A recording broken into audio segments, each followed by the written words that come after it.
วันนี้นะครับจากร้าน NP Shop นะฮะตัวนี้วันนี้นะฮะเราจะมารีวิวนะครับเป็นโดรนนะครับ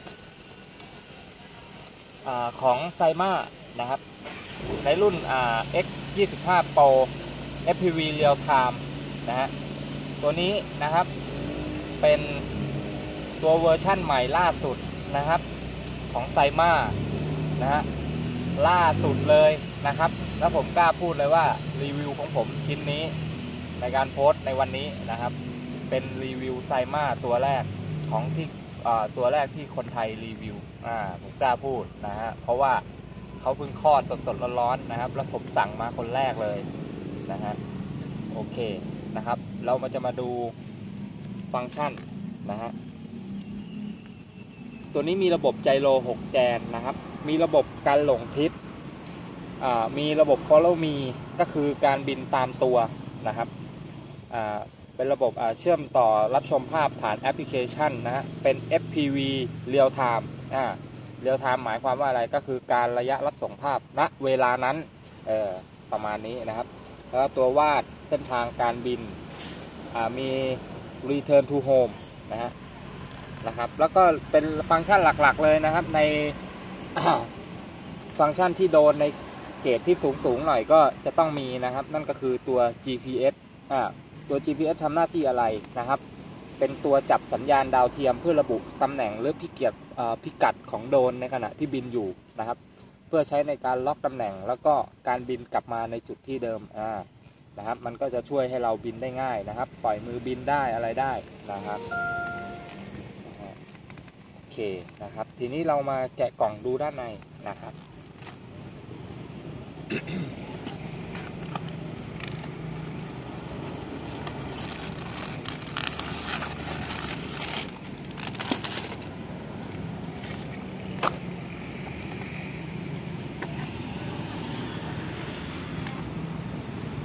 อันนี้ก็จะเป็นแพ็กเกจภายในนะครับมีคู่มือให้1 ชุดนะครับ ก็ต้องไปส่อง QR code เพื่อโหลดแอปเอานะครับอันนี้ก็จะเป็นตัวโดรนนะครับ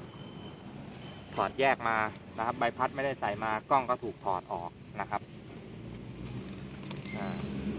อันนี้ก็จะเป็นอะแดปเตอร์ชาร์จนะครับพร้อมสาย USB นะครับแล้วก็ตัวกล่องชาร์จแต่ไม่มีหัวชาร์จให้นะครับหัวชาร์จเราก็เอาไปเสียบกับที่ชาร์จมือถือหรือคอมพิวเตอร์นะครับหรืออะไรก็ได้ที่มีพอร์ต USB นะครับส่วนในการชาร์จช้าหรือชาร์จเร็วขึ้นอยู่กับกำลังหัวจ่ายของไฟที่หัวจ่ายของคุณนะครับก็ถ้าจ่ายกำลังไฟเยอะก็ชาร์จเต็มเร็วนะฮะแล้วก็เป็นแบตเตอรี่เป็นบล็อกเคสแบบนี้นะครับเฉพาะตรงรุ่นนะฮะไม่สามารถดัดแปลงเอารุ่นอื่นมาใส่ได้นะครับแล้วก็ตัวเขี้ยวรับก็เป็นเฉพาะนะครับก็กำลังไฟอยู่ที่ 7.4 โวลต์นะครับ1,000 มิลลิแอมป์นะฮะระยะเวลาบินนะคร่าวๆนะครับก็ไม่เกิน15 นาทีนะครับโอเคนะครับในส่วนของตัวลำก็มนขาววัสดุดีนะครับการประกอบแน่นหนานะครับอันนี้ก็จะเป็นตัวกล้องนะครับ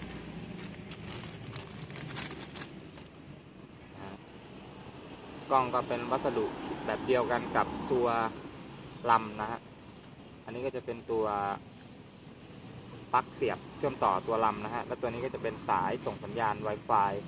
นะครับเพื่อในการเชื่อมต่อภาพผ่านมือถือแล้วก็ตัวนี้รองรับ Memory Card นะครับเพื่อถ่ายภาพแบบHD วิดีโอแบบ HD คมชัดนะครับก็ใส่ Memory Card เข้าไปนะครับเวลาเรากดถ่ายที่มือถือภาพจะบันทึกที่ Memory Card นะครับ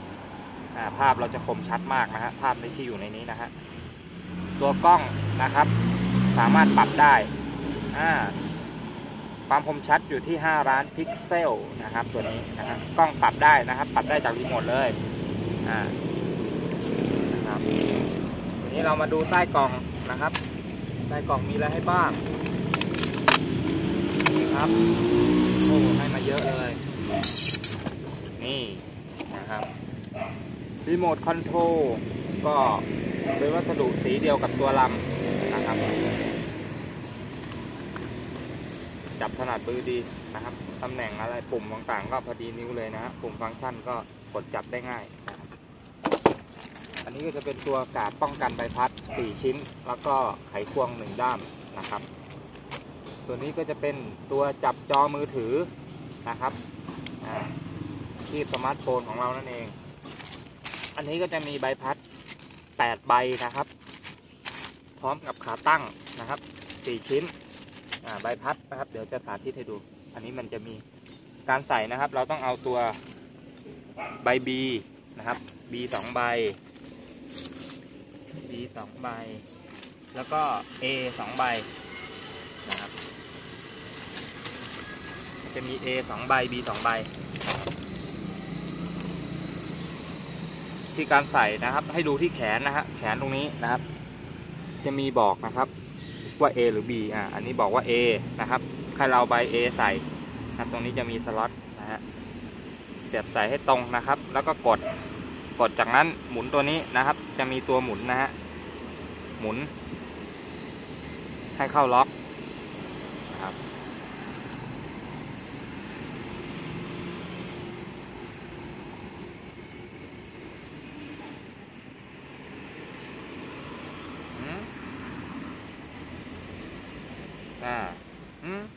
ไม่อยู่เว้ย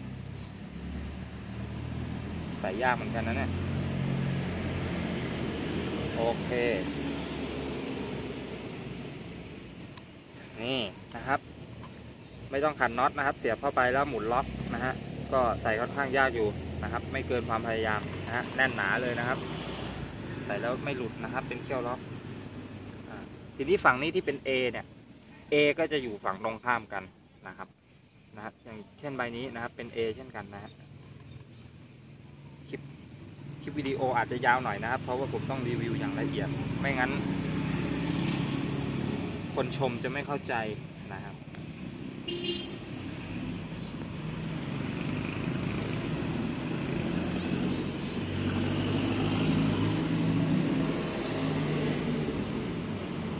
นี่ล็อกแล้ว B เช่นกันนะครับปกติ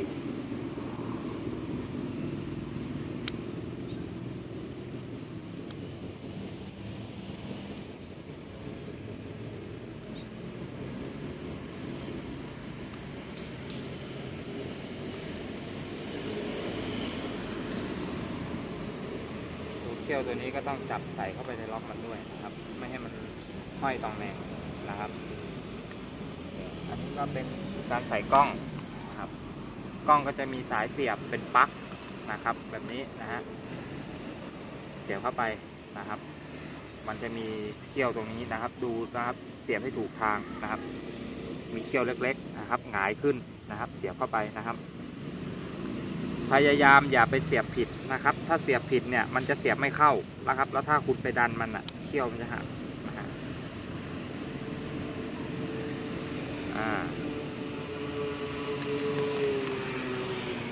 อันนี้ก็จะเป็นกล้องตรงนี้ก็จะเป็นสล็อตนะครับสล็อตก็จะต้องอยู่ฝั่งตรงข้ามใส่เข้าไปปุ๊บแล้วก็หมุนมานะครับกล้องก็จะอยู่พอดีก็จะมีขาตั้งมาให้นะครับ4 อันก็ต้องใส่ด้วยนะครับถ้าไม่งั้นเวลาเราลงเนี่ยกล้องมันจะกระแทกพื้นนะครับ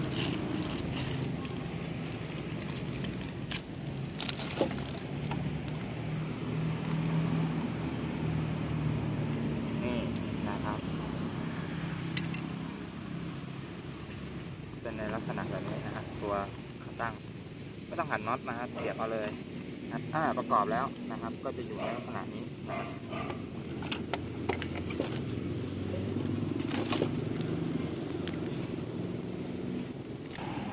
บอันนี้ก็ถอดออกนะครับ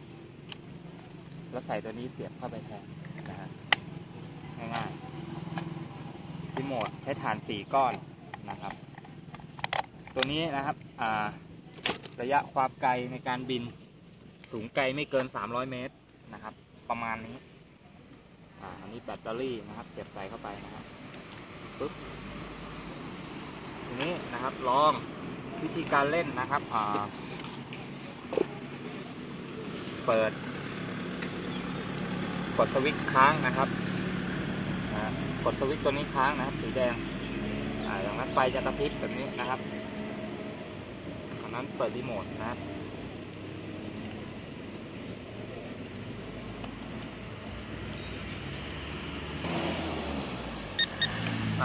นะครับ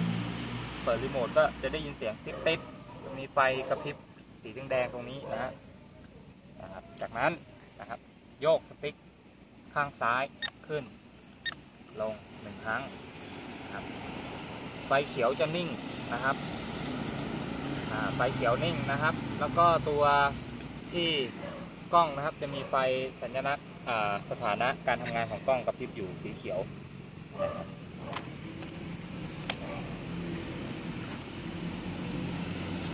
จากนั้นนะครับเรามาเชื่อมต่อผ่านมือถือกันเลยนะครับโดยการไปที่การตั้งค่าของ Wi-Fi เปิด Wi-Fi ค้นหาเครือข่ายนะครับก็จะขึ้นชื่ออะไรแปลกๆนะครับชื่อที่แบบเราไม่ได้เชื่อมต่อ Wi-Fi ไว้อย่างเงี้ยแล้วถ้าชื่อแปลกๆขึ้นมาก็นั่นแหละคือ Wi-Fi ของตัวโดรนนะครับ Wi-Fi ของตัวโดรนเนี่ยหาง่ายๆเลยสำหรับคนที่อยู่ในกรุงเทพนะครับบางทีเปิด Wi-Fi ขึ้นมาเป็น100นะครับชื่อของ Wi-Fi ของโดรนเนี่ยจะขึ้นต้นด้วย FPV นะครับถ้ามีคำว่า FPV ก็กดเชื่อมต่อเลยนะครับ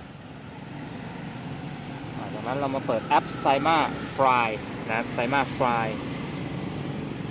ครับก็ไปโหลดตาม QR Code ที่อยู่ในคู่มือนะครับอันนี้เราก็เลือกรุ่นนะครับนี่นะครับของเราก็จะเป็นสำหรับตัวนี้ก็จะเป็นตัวนี้นะX25 Pro นะครับ X25 Pro หรือ X25W นะครับก็คือ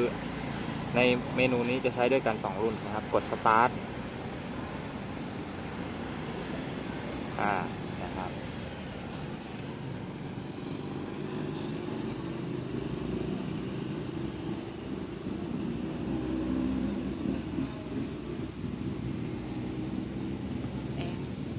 จอเปิดแสงอันนี้ด้วยนี่นะครับโอ้โหกล้องมันชัดมากเลยนะเนี่ยเห็นไหมเอ่ยนะครับในวิดีโออาจจะมองไม่เห็นภาพแล้วเห็นแล้วเนาะนะครับในหน้าจอจะบอกอะไรบ้างบอกระดับสัญญาณ Wi-Fi บอกการจับ GPS นะครับว่าได้กี่ดวงตอนนี้จับ GPS ได้16 ดวงนะครับสมมุติถ้าเราบินขึ้นไปอีกเนี่ยเราบินขึ้นยิ่งสูงเนี่ย GPS จะยิ่งเยอะนะครับยิ่งเยอะหมายความว่าอะไรการที่ GPS ยิ่งเยอะนะครับก็คือว่าเราจะยิ่งบินนิ่งนะครับอันนี้ก็จะมีแถบสถานะแบตเตอรี่นะครับเขียวๆอันนี้แบตเต็มหลอดเลยนะครับเดี๋ยวขยับให้ดูนะครับภาพนะลื่นไหลนะฮะมีอะไรบ้างมี Return to Home Follow Me นะครับวาดเส้นทางแล้วตัวนี้จะเป็นแมปนะครับแมปตัวนี้มันยังไม่โหลดนะครับยังไม่ขึ้นเป็น Google Map นะฮะเราก็ยังไม่ดูนะครับเอากดออกเฉยนะครับนั้นก็เอามือถือนะครับใส่จอใส่ที่จับจอนะครับบนรีโมทมันก็จะอยู่ในลักษณะนี้เราก็จะมองเห็นการทำงานได้ชัดนะครับทีนี้เรามาเริ่มบินครับวิดีโอนี้อาจจะนานหน่อยนะครับแต่ถ้าใครกดข้ามไปเนี่ยกดข้ามไปอาจก็จะดูไม่เข้าใจนะครับเพราะฉะนั้นต้องดูตั้งแต่ต้นนะครับเพื่อความเข้าใจนะครับการสตาร์ทมอเตอร์ตัวนี้เราสามารถที่จะเร่งขึ้นแบบตรงๆได้เลยนะครับไม่ต้องประคองนะครับค่อยๆดัน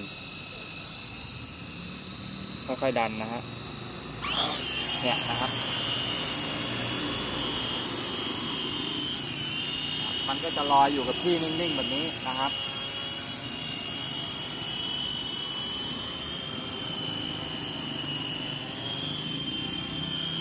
GPS 15 ดวงถ้าเราบินสูงขึ้นมันก็จะได้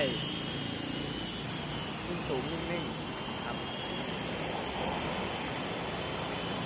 นะและลอยอยู่กับที่เลยนะฮะอันนี้วิทยุนะครับรีโมทอยู่นี่นะฮะกล้องของเขาค่อนข้างชัดนะครับเห็นไหม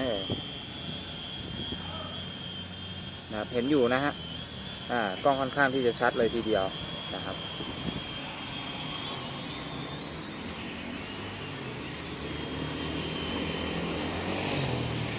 นิ่งมากนะฮะ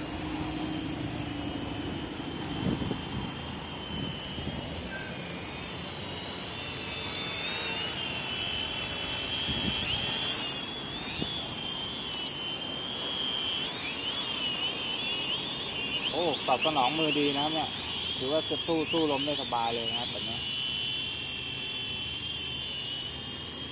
นะครับเห็นไหมฮะลอยอยู่กับที่เลยนะฮะไม่ได้ทำอะไรนะฮะอันนี้ลมก็มีลมอยู่นะครับโดรนก็พยายามที่จะสู้ลมนะฮะ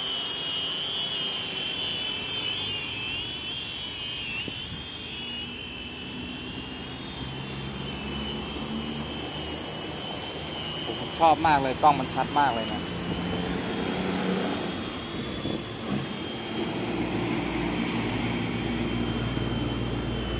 กล้องชัดมากนะฮะ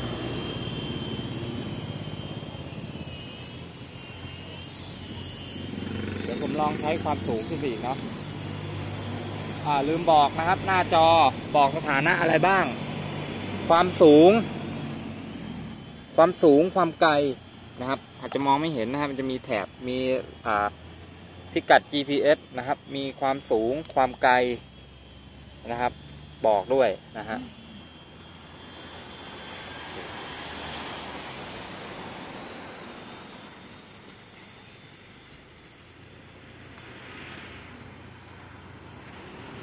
เดี๋ยวผมจะถ่ายภาพนิ่งไว้ด้วยนะครับก็คือให้คุณเข้าไปดูนะครับในเว็บไซต์นะครับ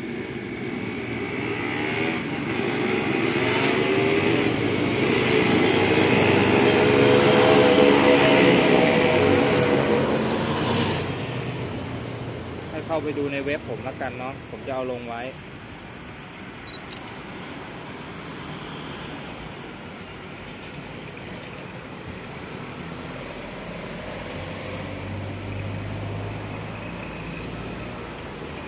ลองดู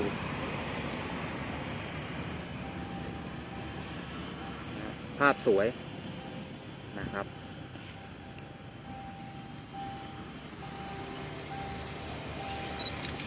โอเคนะฮะทีนี้เดี๋ยวผมลองเอาลงนะครับโดยการใช้ Return to Home กด Return to Home โดนจะหมุนหาทิศทางแล้วก็จะบินกลับมาตรงที่มันขึ้นนะครับ